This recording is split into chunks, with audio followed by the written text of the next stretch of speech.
to the WrestleHavoc Podcast on YouTube, where we discuss everything in and outside of the squared circle. We talk all that goes on in the realm of WWE and AEW every week. And now, here's your host, the one that will give you a reality check on pro wrestling, Flamin' Ricky Darius. This is the WrestleHavoc Podcast.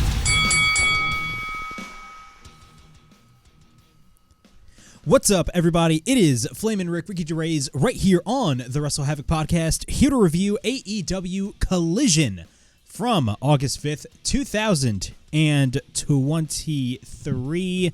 Of course, we are on the road to All In at Wembley Stadium, and from what it looks like, All In is looking to be a phenomenal card since we got two matches not officially announced, but we know that they're going to happen. Of course, I am talking about FTR laying out the challenge to the Young Bucks for the AEW Tag Team titles at All In.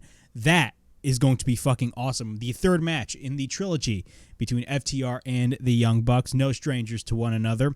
We also had Samoa Joe challenge CM Punk. Yes, Samoa Joe challenges CM Punk in a rematch from the match that they had a couple of weeks ago on Collision, but of course continuing the story of their rivalry dating back to the days of Ring of Honor. This is fucking awesome, man. All In, we got Adam Cole versus MJF, FTR versus the Young Bucks, and CM Punk versus Samoa Joe.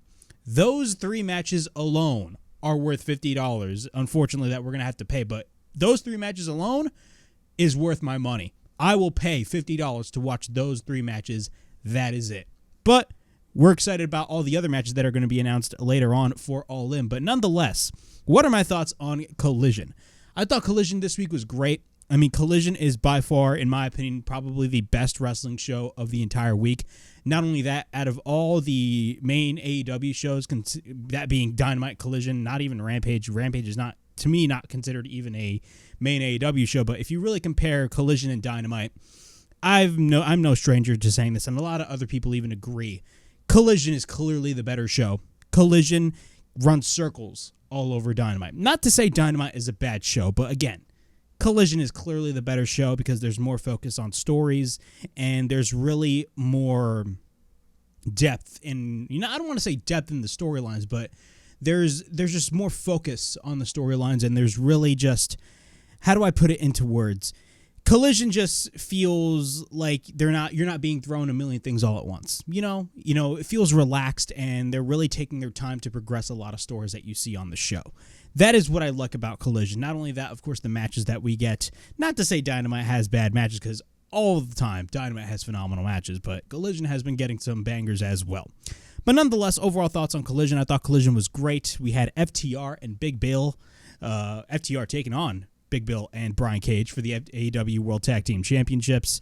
We had Ricky Starks taking on CM Punk for the real World Championship in the main event, with, of course, Ricky Steamboat basically being the, I don't want to say enforcer of the match, but he basically was kind of, just watching the entire match go down, and really, if any bullshit happens, he's going to call it right down the middle. We had Jay White in action. Jay White was wrestling. We had Kris Statlander taking on Mercedes Martinez for the TBS Championship. The House of Black was in action today as well on this show, and they defended their AEW Trios titles against Action Andretti, Lee Johnson, yes, Lee Johnson, and of course Darius Martin. Samoa Joe was in action as well. Relatively short match, and probably the shortest match in AEW history. But of course, the main thing with Samoa Joe was him laying out the challenge to CM Punk.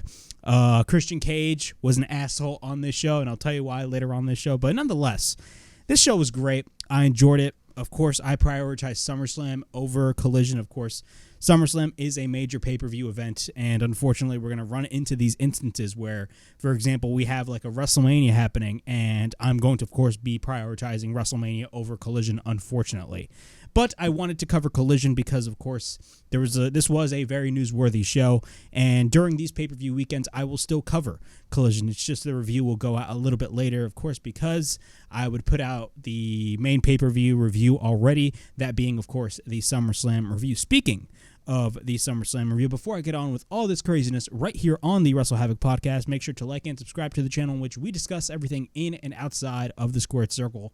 Make sure to like and subscribe for more content, and as the freaking referee would say, ring, ring, ring that damn bell for more notifications. Of course, if you guys had missed it, the WWE SummerSlam 2023 pay-per-view review is up on the channel. Of course, I talk about Tribal Combat, with Roman Reigns defending his undisputed WWE Universal Championship against, of course, the former right-hand man of Roman Reigns.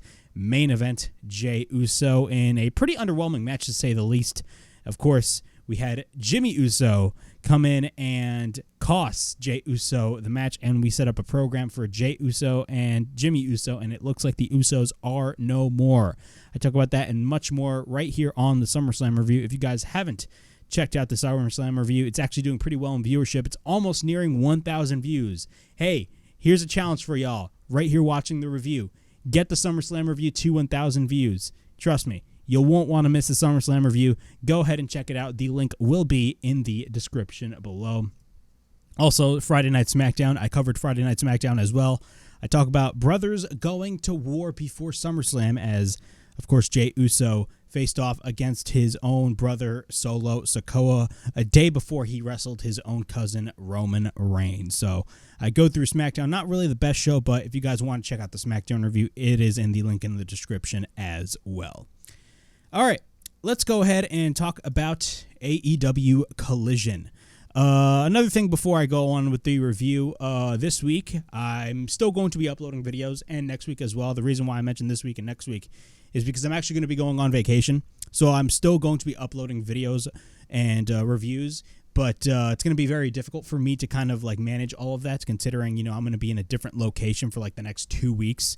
So hopefully I can really manage my time out and the time difference, because I'm actually going to be going to Portugal in a couple of days. So the time difference is drastically different. So I'm probably not going to be live tweeting when it comes to any of the shows, but I will still hopefully be covering all of those shows, to say the least. So I just wanted to give you guys a quick note on that as well. All right. Without any further ado, let's go on to AEW Collision. The show starts with, of course, the AEW World Tag Team Championships on the line as FTR defend their titles against the Embassy's Big Bill, formerly, of course, Big Cass, formerly W. Morrissey, and Brian Cage. This was a great match. I really enjoyed this match. Big Bill and Brian Cage are phenomenal. You know, I've been very critical of the way AEW has been really handling Brian Cage. I'm not the biggest fan of the Embassy, or whatever they call it, the Mogul Embassy now, since they merged. But ever since that video package that they showed this past Wednesday on Dynamite with, of course, AR Fox and Swerve attacking Nick Wayne at the Buddy Wayne Academy, I've been really hooked and really sold on the faction of the Mobile Embassy. And I've never thought I'd say that, because I remember a week prior when AR Fox joined the Mogul Embassy, I was like, okay, but I'm not really going to care, considering AEW doesn't really put a lot of care in the focus of the Mogul Embassy, in my opinion. But now, you know, with Big Bill and Brian Cage, of course, been a part of the group for a while, they were really good in this match. I mean, they've always been good, but I just really did not care as much for them. In this match, they were phenomenal. Cash Wheeler goes to the outside. Of course, he hugs his mother on the outside, which, of course, his mother was in the front row, I believe. Cash and Brian Cage start the match. Cage goes after Cash, but then Cage goes for a shoulder tackle on Cash Wheeler. Dax makes the tag. Cage no-sells a shoulder tackle by Dax. Cage then goes for a series of shoulder tackles on Dax, taking him down, but then he picks up Dax, but then Dax counters and hits a crossbody. After that, we get a chop by Dax, but then Dax ducks Cage. He tries to slam him down, but then Dax counters with a roll-up, and we get a chop by Dax. Cash goes for the tag, but then Cage goes for a double shoulder tackle. After that, we get a double team by Big Bill and Brian Cage. Bill misses the elbow drop, but then we get a series of chops by Cash Wheeler. Then we get an uppercut by Cash, but then gets caught by Bill hitting a slam. And then he ends up hitting the elbow drop, and we get a cover by Big Bill and a near fall. Bill then runs into a boot into the corner, but then FTR regained control into the match. Bill misses a double clothesline, and no, unfortunately, when he was going to go for this double clothesline, he didn't get a freaking pop like he would in a MJF and Adam Cole match.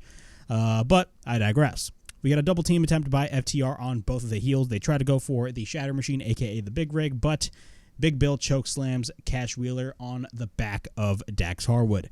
Bill picks up Cash and throws him to the outside, landing on Dax. Once you're back from commercial break, Big Bill works on Cash on the outside. He beats down Cash in front of his mother, and he dances in front of Cash's mom to garner more heat in the match. Then he slaps Big Bill, but then Bill beats down Cash, but then Bill drops Cash onto the apron. Brian Cage makes the tag, but then Cage goes for a slam. We get a cover by Cage and a kick out when Dax comes in. Bill then picks up Cash for the torture wreck, and then Cash escapes. Later on in the match, we get a big clothesline by Big Bill on Cash Wheeler. After that, we get a German suplex by Cash on Cage. Cash then misses the enziguri, but then we get a back elbow on Brian Cage. Dax tags in. He fights off both of the heels, but then we get repeated right hands by Dax. Bill then catches Dax, but then Dax headbutts the head, or I should say, butts the head of Bill. Jesus Christ, my notes are shit. But I believe Dax headbutted Big Bill. I believe that was what happened. Correct me if I'm wrong, please. We get a flying forearm by Dax, taking Bill to the outside, but then we get repeated clotheslines on Cage. We then get a thrust kick, and then Cage gets caught into a right hand, but then he picks up Cage, but then FTR takes a page off the Steiner brothers with the Super Steiner drop, which is pretty cool to see. Later on, Cage picks up Dax Harwood. Cash gets caught, but then he throws both members of FTR to the mat. Cage then picks up Cash, but then he slams him down. We then get a choke slam on Dax by Big Bill, but then after that we get a cover and a near fall. Then Bill goes for a series of body shots on Cash into the corner. He takes Cash up on his shoulders, but then Cage climbs up to the top rope. Dax comes in. Bill then takes out Dax, and then he sends Cash to the outside. Cage then goes for a cannonball senton on the outside, followed by a furious big boot by Big Bill on Cash Wheeler. We get a cover and a kick out. Cage then picks up Cash. Cash escapes. Bill gets sent to the outside. FTR catches Brian Cage with the Big Rig, a.k.a. the Shatter Machine. We get a cover, and FTR retain the AEW World Tag Team Championships. Overall thoughts, this was a very, very, very good opener to kick off Collision. But the main story of this whole thing was not really the match itself. It was what happened after the match. So Dax gets the mic, and he says, we know we're going to get in a little bit of trouble, but we're in the Carolinas, so we're going to do things a little bit differently. 10 years ago, we started a legacy, and we talked about being the greatest tag team of all time. And, of course, we talked about how we want to be the greatest tag team of all time, and every promotion we've been in, we've been the World Tag Team Champions. Whether that's in the States, Mexico, or Japan, we were the champions 10 times over. To complete the legacy, to be known as the greatest tag team of all time, of course, we had the 2 out of 3 falls match. We had 58 minutes with the Briscoes trilogy. That was incredible. We were beating those two bastards, and there's one thing that we got to do, and there's one thing left for FTR to do. And then Cash Wheeler gets the microphone. And when Cash Wheeler gets the microphone, he screams out, "Young Bucks, I said we have unfinished business. How about we finish it at Wembley Stadium? 80,000 strong. Young Bucks, FTR. Number 3, the rubber match. Who is the greatest tag team of all time? Top guys out." FTR laid out the challenge to the Young Bucks. Awesome. Interesting. Now, of course, everybody wanted the big 6-man tag team match with CMFTR taking on the Young Bucks and CM Punk, or the Young Bucks and Kenny Omega. My apologies. But this is definitely phenomenal. This is great. It's no secret the Young Bucks and FTR have history with one another, dating back even before AEW was a thing. Remember Fuck the Revival? Yeah, that was a big deal. I remember that. But, of course, they had phenomenal matches, to be exact. Of course, Full Gear 2020, where, of course, the Young Bucks won the AEW tag team titles from FTR because FTR beat Kenny Omega and Hangman Page at All Out a couple months prior. And then, of course, the next match took place last year on, I believe it was the Dynamite after WrestleMania, and it was for the Ring of Honor Tag Team Championships. They fucking delivered a classic. If anything, that was probably better than their first match. This next match is going to take place at Wembley Stadium. The biggest question that I have to ask is, does this kick off an Elite versus CMFTR feud? Because what's interesting is that next week, CMFTR is going to be challenging the House of Black for the Trios titles. Now, even though I think CMFTR winning the Trios titles would be great, I think having the House of Black lose would be kind of dumb. But if CMFTR would win the Trios titles next week, I assume it'd be for a certain particular reason. That's just me. Now, does this spearhead a Elite versus CM Punk feud? I have absolutely no idea. You know, Dave Meltzer recently stated things haven't really boiled over yet, and there's been no reconciliation yet between both parties. But we know CM Punk wants to work with the Elite, and we know Kenny Omega's kind of chill with Punk now, but really the main problem lies with the Young Bucks, because that was who really CM Punk had the majority of the beef with, the Young Bucks. It's very interesting to see what's going to go down, but from what it looks like, and it's not officially official, they didn't announce the match officially. They didn't put the graphic up, but we're going to be getting this match. And honestly, these two teams are going to tear the fucking house down at Wembley Stadium. It's going to be freaking awesome, and I'm 100% excited about it. Now, another thing. I had this pitch on Twitter. You know how everybody, including myself, want the Elite versus CM Punk to happen at either All In or All Out? I had a pitch. Since All In and All Out is less than 4 or 3 weeks away.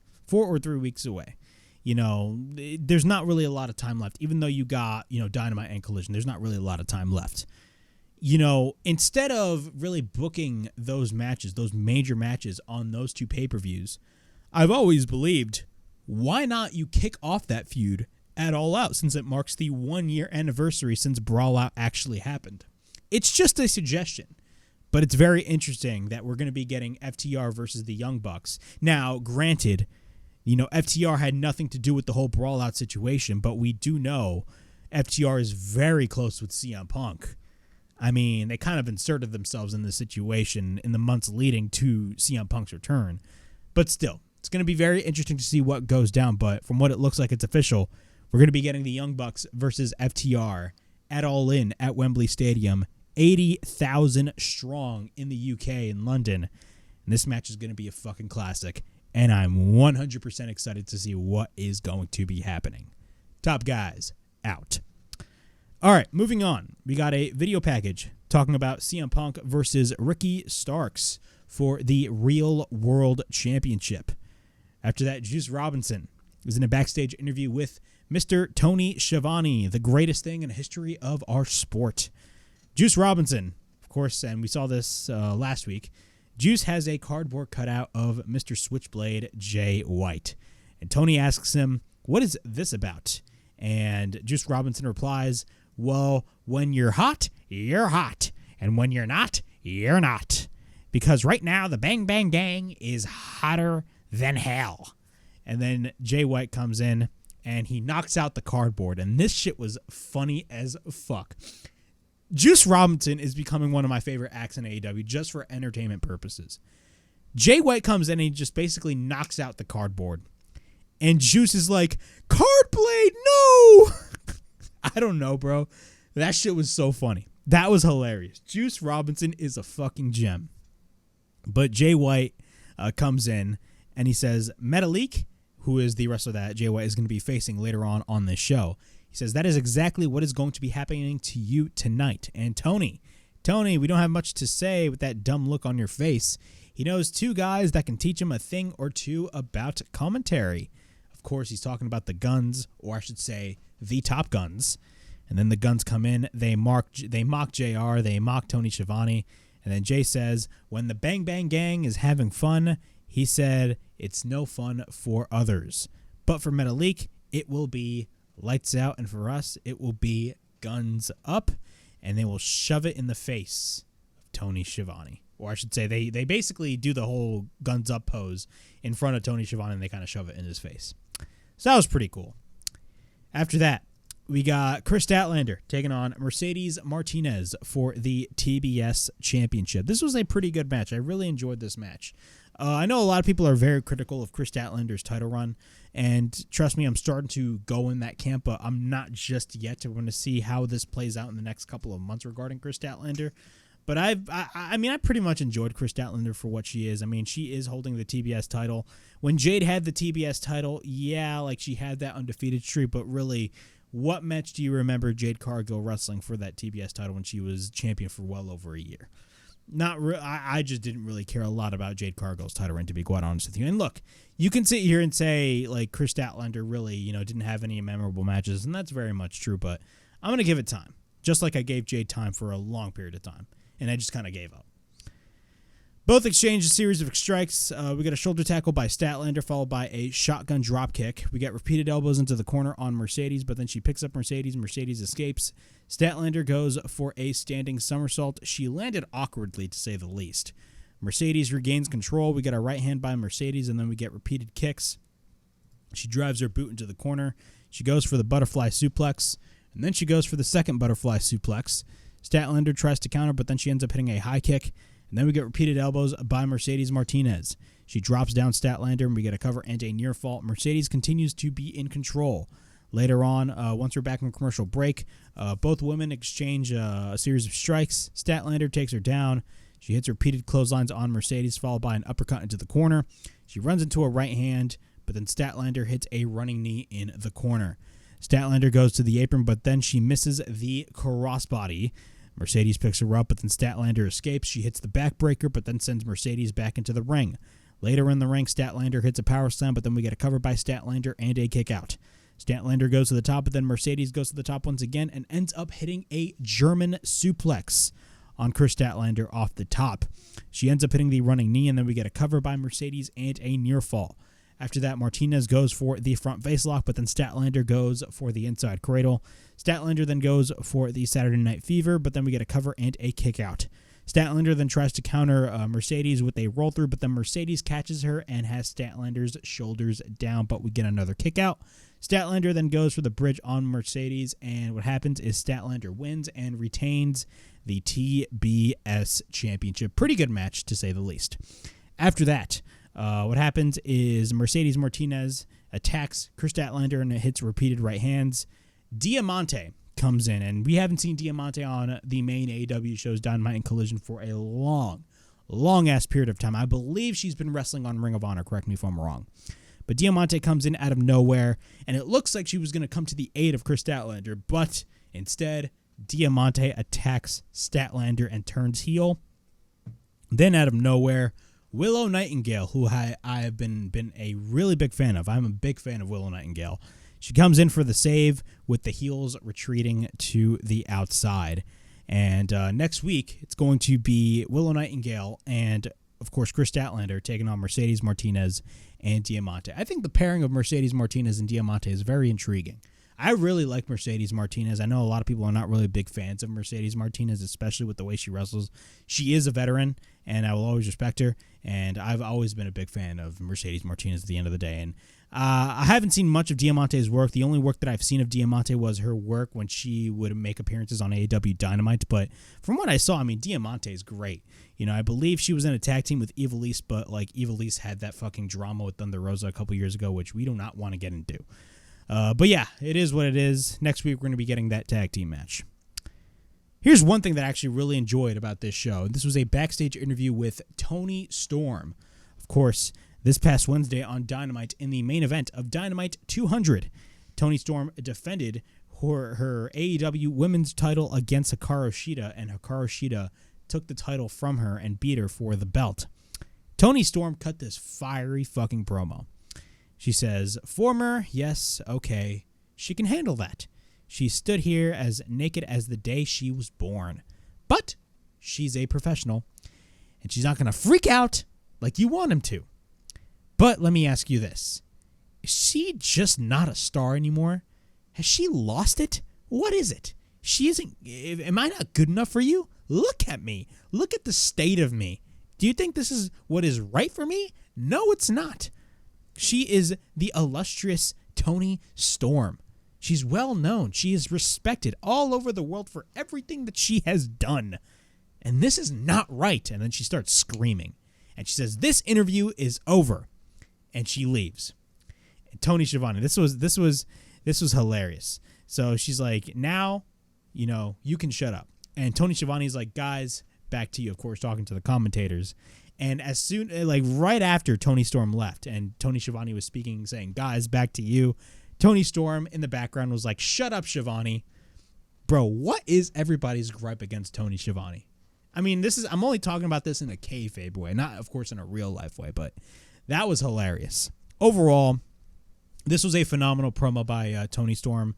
We all know Tony Storm can cut good promos, but to me, she's very entertaining when she just goes ballistic, and I want more of this from Tony Storm. I don't want to see any more of the Outcasts on AEW TV. I've said it before, and I said it again, and I will say it again. The Outcasts have run its course. It is a failed experiment, just like Damage Control is a failed experiment. I said it last night on the SummerSlam review. People are now going to be like, "Oh, you see, Damage Control paid off." Well, no, Damage Control never really paid off because Damage Control wasn't really booked as strong as a lot of people thought they were going to be booked strong. And the same thing goes for the Outcasts. The Outcasts are flat-out failures. Not by the talent, just by the booking of the talent. They booked the Outcasts like oblivion. Like, literally, every fucking women's match on Dynamite, when the Outcasts were around, the Outcasts would show up either during the match or after the match, and just a brawl would break loose, and then, there'd be people running in and out, the same shit over and over again. There was really no direction when it came to the Outcasts. So hopefully, honestly, the Outcasts are just over, and in my opinion, Toni Storm should just go on her own, and she would just go for a solo dominant heel run on her own. That's just my opinion, but it is what it is. I'm tired of the Outcasts, and this promo by Toni Storm was very, very, very good. We got Samoa Joe versus Serpentico. Samoa Joe put this man to sleep, and he won the match. The main story about this was the promo that he cut, and this was a fucking awesome promo. Samoa Joe is no stranger to the microphone. We all know this. He's been wrestling for well over 20 years. In his TNA days, of course, in his days in NXT, and of course his days in WWE, this guy never missed a step on the microphone. This promo was fucking top-notch. So, Samoa Joe, of course, the current king of television, the current Ring of Honor World Television Champion. Greenville, my name is Samoa Joe. You're one true king of television. And it seems like the king has a problem, but he has a few problems. Soon, at a sold-out Wembley Arena, we go all in. And your king has no one to dance with. And that leads into our second problem. He enjoys a very exclusive luxury in his career, while a certain real world champion was traveling around the world teaching all you simple people that he was the best in the world. He knew deep down he was never better than him a day of his life. But recently, he lost that luxury at the Owen Hart Invitational. And it's not the fact that he lost it. It's how he lost it because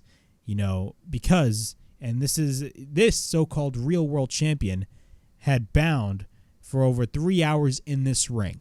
Our legacies were built off the blood, sweat, and tears of each other and the pain we put each other through. And damn it, a roll-up ain't good enough for our legacy. He comes here, champ, and he comes here as a courtesy to ask him to give him what he wants and to give people what they want, to ask him to give their legacy what it deserves. You and him, you and me, with the eyes of the world upon us, giving these people everything that they have. But know this, champ. His courtesy extends only up to this weekend. And if you make me wait until next week, you best believe I will convince his ass, Punk. Basically, Samoa Joe laid out the challenge for All In at Wembley Stadium. We're going to be getting Samoa Joe versus CM Punk. I've always asked the questions ever since, we had that match between CM Punk and Samoa Joe in the semifinals of the Owen Hart Cup tournament. We all knew Samoa Joe attacked CM Punk after, and you guys know me on the Collision review. I even said about how I was excited about us getting a Samoa Joe CM Punk program. A Samoa Joe versus CM Punk program was something that I've wanted since last year. One of my pitches last year, and this was immediately after CM Punk won the AEW World Championship from Hangman Page at Double or Nothing. I was like, bro, we should have Samoa Joe win the Owen Hart Cup tournament besides Adam Cole. And with that Owen Hart Cup tournament, he is granted a world title shot, and we get that title shot at All Out. But we never got that, and we had obvious situations that halted that from happening. But, of course, we never got that in general because they didn't book that. Now we're going to be getting an actual program with Samoa Joe and CM Punk. This is going to be freaking awesome. I'm 100% excited for this. Now, throughout the past couple of weeks, CM Punk was really busy with a lot of other things, primarily with Ricky Starks, and we didn't really have any follow-up from that attack after the CM Punk and Samoa Joe match on Collision. But I will say, I love how Collision kind of set the tone for what CM Punk is going to be doing for the next couple of months and all the feuds that he's going to be with. They basically, what they did was kind of compile, and they kind of, how do I put it into words? They compiled and basically split all the different types of storylines throughout the span of a couple episodes on what CM Punk is going to be doing. And he would have individual small programs with each of those wrestlers. Like he started off with Jay White. Now he's going on to Ricky Starks. And now he's going on with Samoa Joe. The biggest question is, what role does Jay White play in this whole situation? Keep in mind, we not only have All In, we also have All Out. Could we be seeing CM Punk versus Jay White at All Out in Chicago at the United Center? We do not know. We're going to have to wait and see. But from what it looks like, at All In, we're going to be getting Samoa Joe versus CM Punk. 80,000 strong. The UK fans, one of the most hardcore fans in the entire world. Those fans, I don't give a shit what anybody says, know the history with Samoa Joe and CM Punk. And that match is going to go so over with the audience. They are going to fucking be crazy. They're going to be all over that match in the best way possible. They know the history, and they're going to be in for a treat, and they're going to be in for something very, very, very special. I'm 100% excited for this. I know y'all are. I've always wanted, a major pay-per-view match with Samoa Joe and CM Punk, and we're finally going to be getting it. I'm 100% excited. And the build-up, just the build-up, you can tell the segments that we're going to be getting, the back-and-forth jabs, verbal jabs at one another leading up to that match. You know it's coming. I'm fucking excited. All right, we got a video package of Andrade El Idolo talking about, of course, his win last week against Buddy Matthews when he won the ladder match. After that, we get a Acclaimed backstage interview with, of course, Tony Schiavone.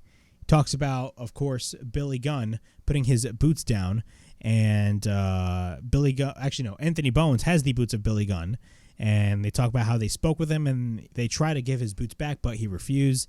He says he's pretty firm about his decision that he is officially retired. And then Tony asks Bowens why. And Bowens replied he kept saying that it's his fault that we lost the AEW Tag Team titles. Malachi pinned him twice, and maybe he lost a step when high-pressure scenarios. But where does the Acclaimed go? Caster says that he always respects his decision, or he will always respect his decision. And, if he is done, then he is done. He helped us win the tag team titles, and they are the best trios, in my opinion, in AEW, and they now have unfinished business. Maybe we failed him, and I hope he's watching. I hope he understands what he's meant to Max and him, and they were two guys that were trying to find themselves on this roster to prove that they were elite, and he was the one person that they believed in them because they try to call themselves champions, or they, because of him, they got to call themselves champions, and they will miss him and go out every week with these boots, and he hopes that he knows how much Max and I, how much we love you, we will miss you, and one time we can throw the scissors and scissor me daddy ass. Interesting. Where are they going to be going with Billy Gunn? We have no idea. Is he actually retiring? I have no idea. I was there at the Prudential Center when Billy Gunn was taking off his boots, and they did show me on camera, by the way. I was the guy in the red GCW shirt. Wink, wink. I was the guy doing those no things. And the guy right next to me was a guy wearing a Ring of Honor shirt, a red Ring of Honor shirt. We were both wearing red shirts. It was hilarious. But, yeah, man, interesting developments regarding the Acclaimed and Billy Gunn. We got the House of Black defending their AEW World Trios titles against Action Andretti, Darius Martin, and Lee Johnson in a open house rules match. And the chosen stipulation for this open house rules match is Julia Hart has been banned from ringside, which is hilarious because I believe Lee Johnson is actually dating Julia Hart. We're going to just kind of go through the spots real quick. We're not going to go through everything. Brody King and Darius start. Brody goes for a shoulder tackle. We got a sunset flip countered by Brody King. Later on, we got a thrust kick by Darius. Darius hits a high crossbody, but then he bounces off of Brody King. Brody then still stands on his feet. Later on in the match, Malachi ducks and... Malachi is legal, and he hits a right hand. We got a back elbow by Darius. Then Malachi later ducks and hits Action, and Action hits a dropkick on Darius. We got a Hurricane Rana taking Malachi to the outside. Malachi sends Action Andretti to the outside and hits the barricade. Once we're back into the ring, we got a knee by Malachi, and then he sweeps the leg of Action Andretti. Buddy Matthews tags in. We got the diving stomp. Later on in the match, Lee Johnson goes for a diving crossbody. Later on in the match, we get a springboard moonsault into a double DDT on Malachi and Buddy by Lee Johnson, which is fucking awesome. Lee Johnson is in the corner later on in the match. Brody goes for a running cannonball. The house toss Lee into a right hand by Brody King. We get a cover by Brody King and a near fall when Action hits the 450.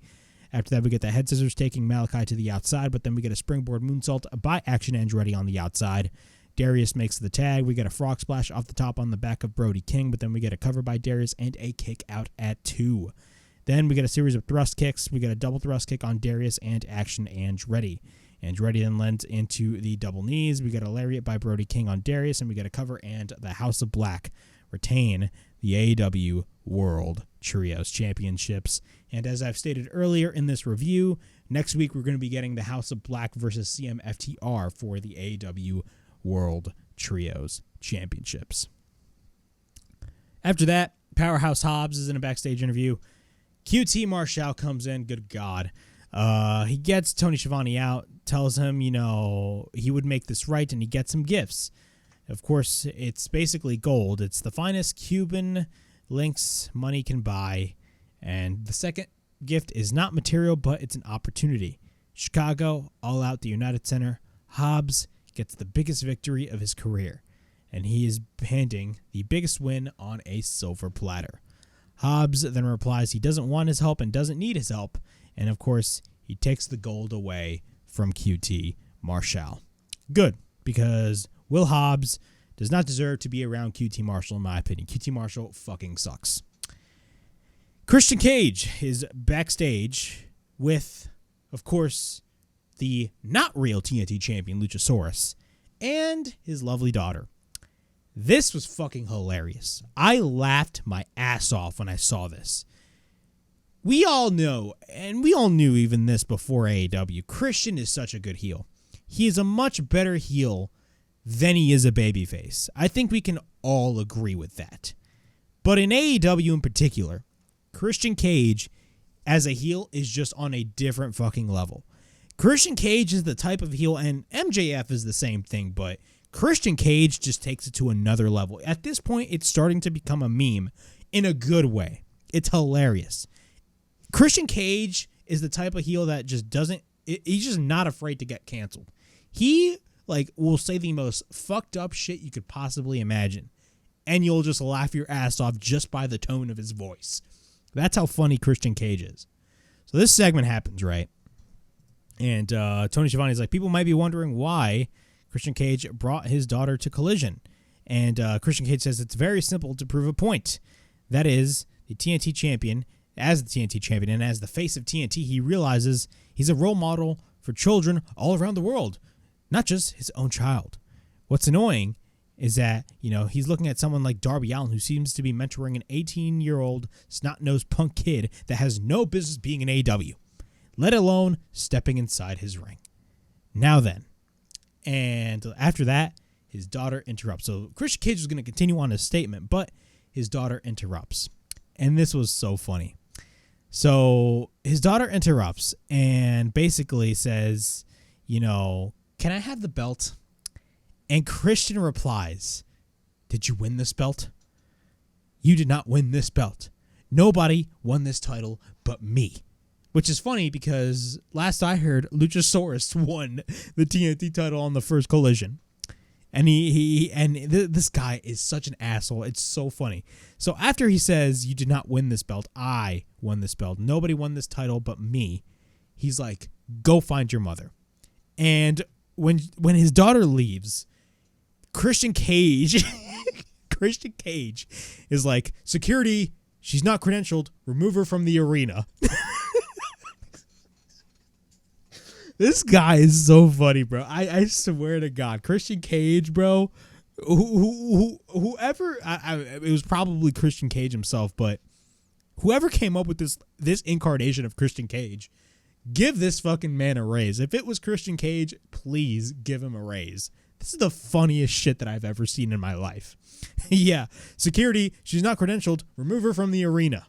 And then Tony Schiavone right next to him with the microphone is like, you are the biggest asshole. But Cage immediately interrupts and he's like, yeah, I'm the TNT champion now and forever.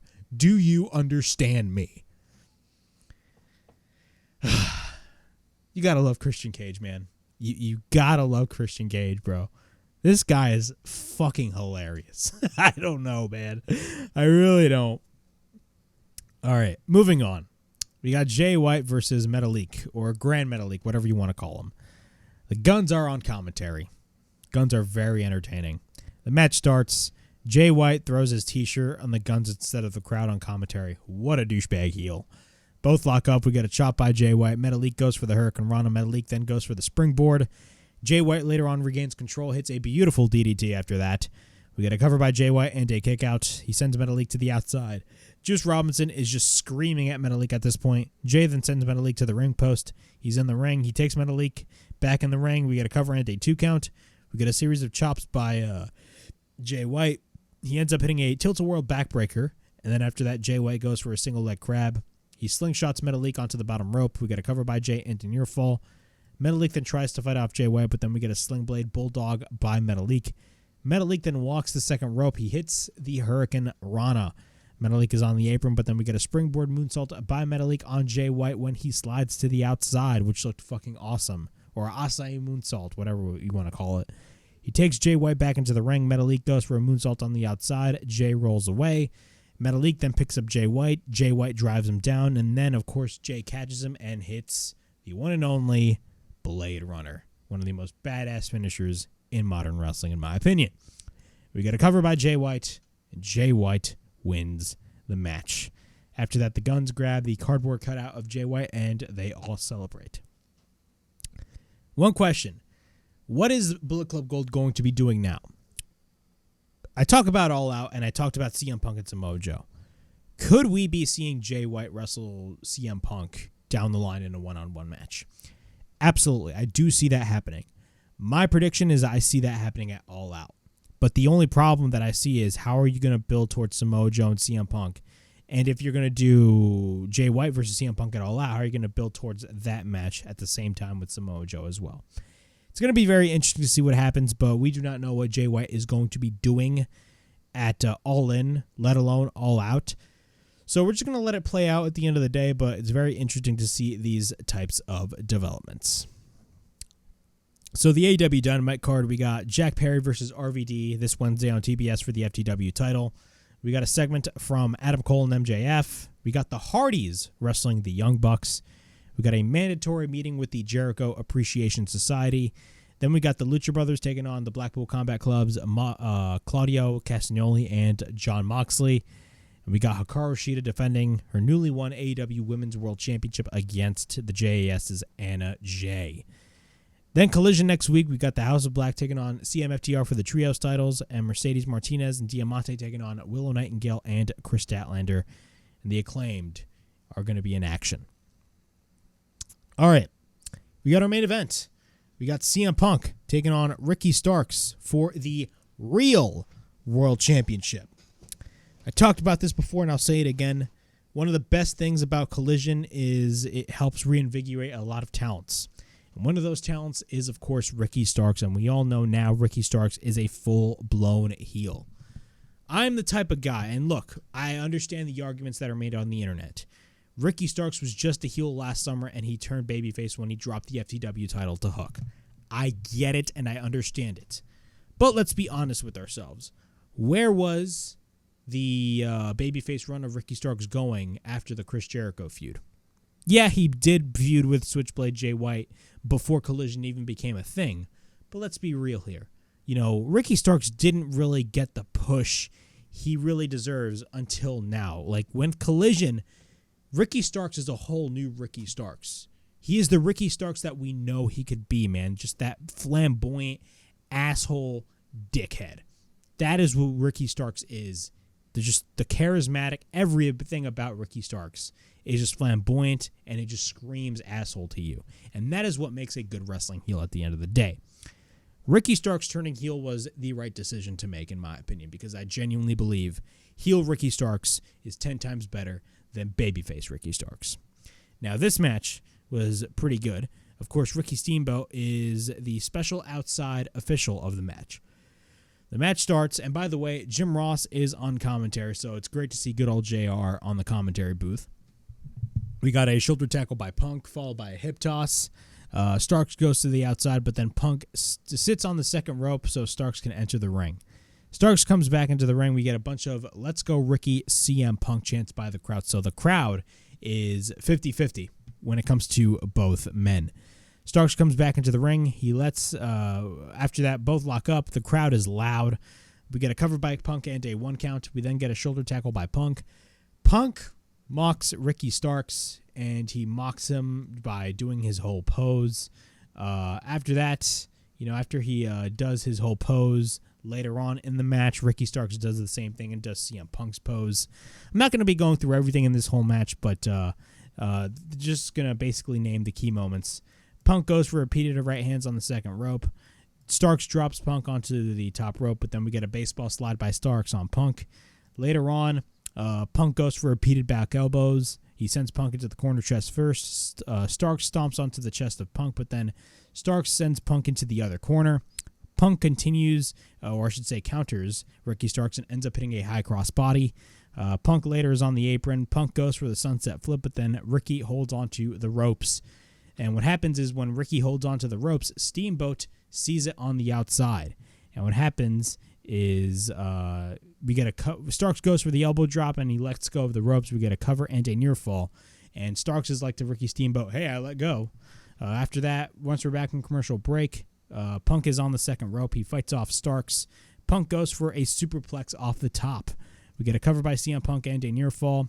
Punk goes for the leg lariat, followed by the swinging neck breaker. And then we get a running knee followed by a bulldog.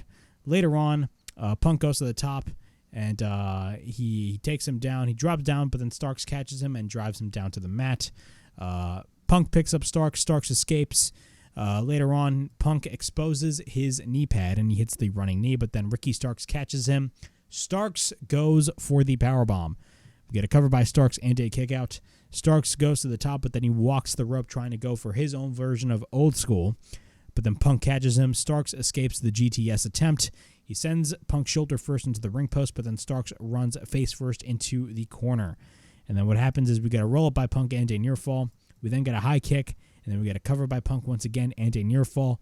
Punk takes Starks with the pile driver, but then Starks reverses, and Starks reverses into the Alabama Slam.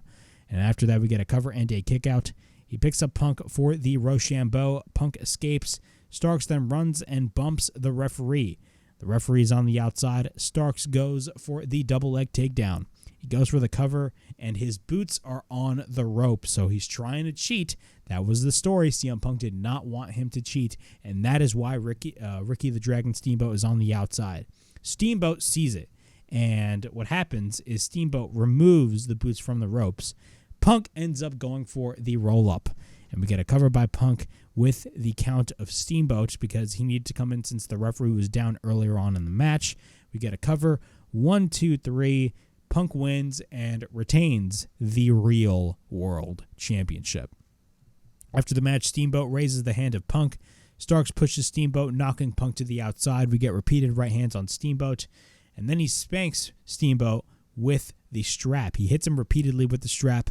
Punk tries to come back, and what happens is he brings in a chair.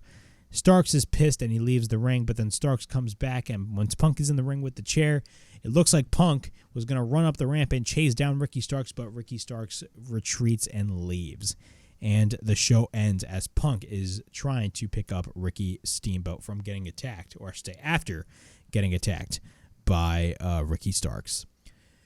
Overall thoughts on this match. This was a phenomenal main event. One thing that I really love about Collision main events is these matches are are like well over 20 minutes. So they have plenty of time to get all the shit in that they really need to get in, and to get all the shit in terms of the story.